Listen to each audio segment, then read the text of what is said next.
In the midst of the bustling traffic of the city market area near the metro station, there is a remnant of the old Bangalore Fort. Step inside, and you are transported back in history to a bygone era.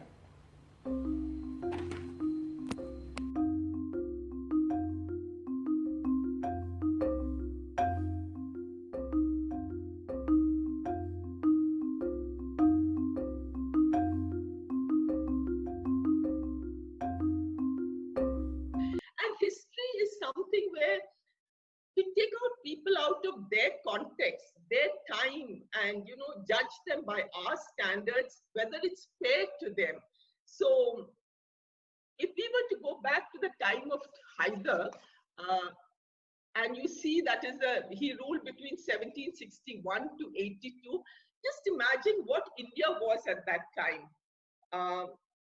The Mughal Empire, the Mughal Emperor was restricted to the Red Fort. The Maratha Empire was on its decline. There was the Nizam of Hyderabad who were just preserving his place. And India was sort of available like a berry to be picked by anybody and everybody. There were mercenaries all over. There were the British, there were the French, and India had so many of these small places. And then Bangalore Fort. I suppose you may have passed that way. If you take a metro, you reach the Victoria Hospital. And then from there, you can, see a bit of the fort left behind, with a little marble plaque saying this was where the fort was breached. Now, this fort was originally built by Kempe Gowda, who was a chieftain of the Vijayanagar Empire. He was just one of the chieftains, and he was based out of Yelahanka. And he wanted to set up this town, and he took permission and built a mud fort there. Now, in laying that mud fort, he put these watchtowers, one of which we saw in Lal Bagh, and he started laying out something like a town. 1537, when Bangalore Fort was built by Kempe Gowda, till the time of Hyder and Tippu, it was not really a prominent place. Just Bangalore really came into its own during the time of Hyder and Tippu. And both these characters, when we look down, or they peer at us from the corridors of history, I find them very enigmatic characters. There were the British, there were the French, and India had so many of these small places. And then came along Hyder Ali. Now, this Hyder Ali made this mud fort of Bangalore into a stone fort, and he kind of fortified it further.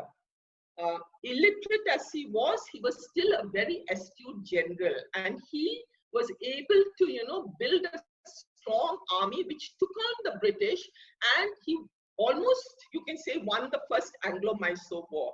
Now, Hyder Ali was a good administrator, but his son Tippu was given the best education of those times by his father. So he was educated in Persian, he knew Urdu, and he knew the arts, he knew military warfare from his father.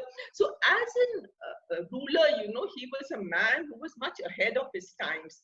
And I find him a very enigmatic character. And this Bangalore Fort was strategically very important for them.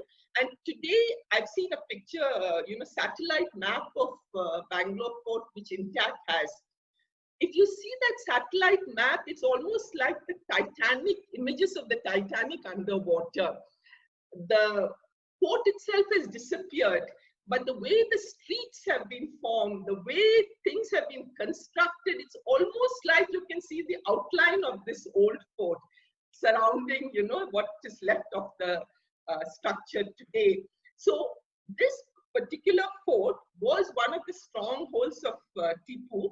And if we were to just look at this man, suppose we look at Bangalore during the time of Tippu, it seems that Mysore was a very prosperous state under Tippu. It had a per capita income which was better than Bengal, and even perhaps better than England, which was the best in Europe at that time.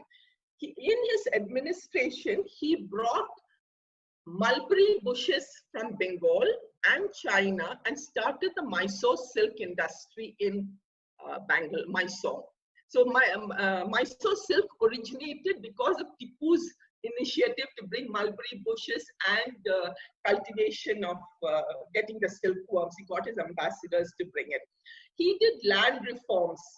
His land reforms had a land ceiling, and he gave land to people who didn't have land, and said that for the first year they don't have to pay tax.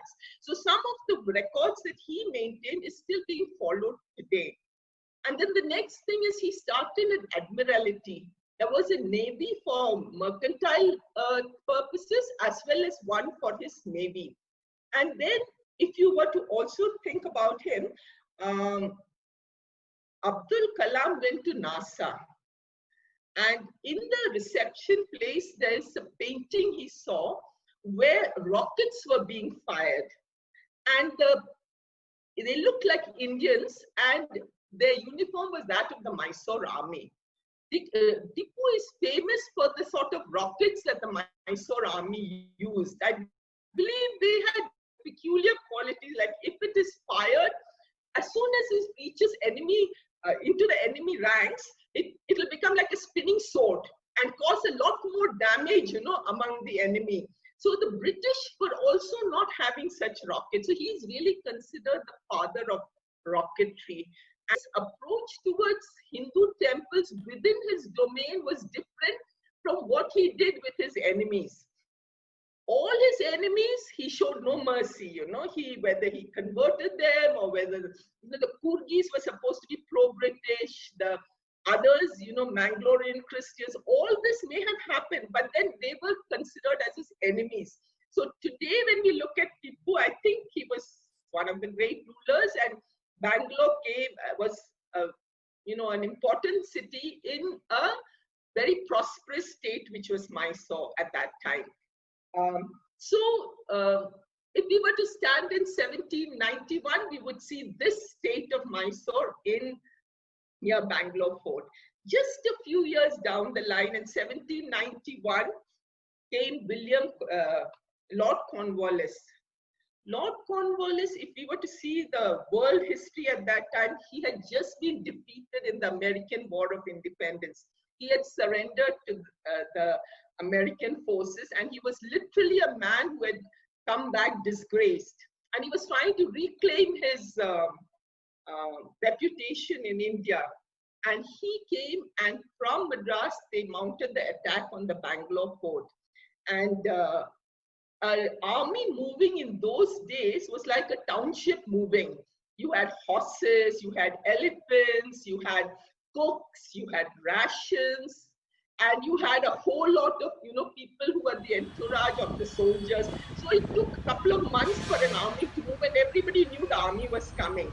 But when they attacked Tipu's fort, Tipu was outside, and they breached it, and he had the defeat that he got there. One of the most poignant pictures, you may have seen it, are of his two sons being surrendered to Lord Cornwallis. There's a famous painting. The boys looked 10 years and 8 years old, those boys were handed. And half his kingdom went. And after the fall of the Bangalore Fort, then the British could mount an attack onto Seringamapatna. But that battle, I think, is what really gave India away to the British, because the Marathas and the Nizam supported Tipu. Supported the British. Everybody was a self-server in those days. But if India had the Marathas and the Nizam on Tipu's side, maybe the history of India would have been different. So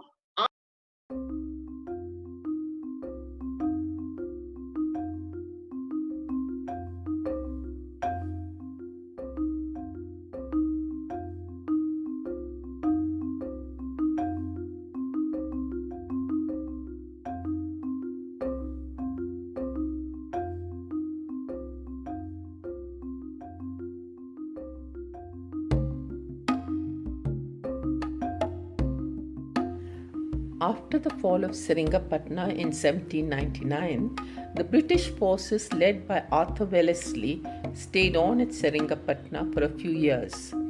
But the marshy area and the increasing cases of malaria made them to shift their secretariat to Tipu's summer palace in Bangalore, and it remained there till 1868 when the Attira Kacheri was built and the secretariat moved to that place. After that, Tipu's palace and the remnants of the fort became just relics to remind the occasional visitor of a significant chapter of Indian history.